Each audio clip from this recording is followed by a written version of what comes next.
இன்னைக்கு ஸ்ரீராமர் பிராண பிரதிஷ்டை பண்ணும்போது நம்மளும் இங்கே வீட்டில் உட்காந்து போக தான் முடியலனாலும் கூட நம்ம வீட்டில் உட்காந்து ஸ்ரீராம ஜெயம் எழுதுறது அவ்வளோ சிறப்புங்க. நிறைவேறாத பிரார்த்தனை நிறைவேறும், தீராத பிரச்சனைகளை தீர்த்து வைக்கும் ஸ்ரீராம ஜெயம்.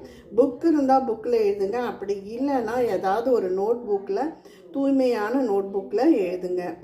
அதுவும் உங்களால் எழுத முடியலையா? 108 நாமாவளி ஸ்ரீராமா ஸ்ரீராம் ஸ்ரீராம் ஜெயராம் ஸ்ரீராம் ஜெயராம் சொல்லி பிரார்த்தனை பண்ணுங்கள். இல்லை ஜபமாலை இருந்தால் ஜபமாலையை உருட்டலாம்.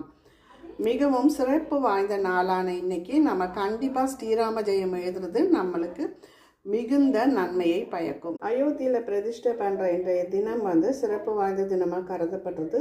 அதனால தான் நம்ம வீட்டில் உட்காந்து ஒன்று ஜபம் பண்ணுங்கள், இல்லை தியானம் பண்ணுங்கள், இல்லைன்னா அயோத்தியை ராமனை நினச்சி கண்டிப்பாக ஸ்ரீராம ஜெயம் எழுதுங்க.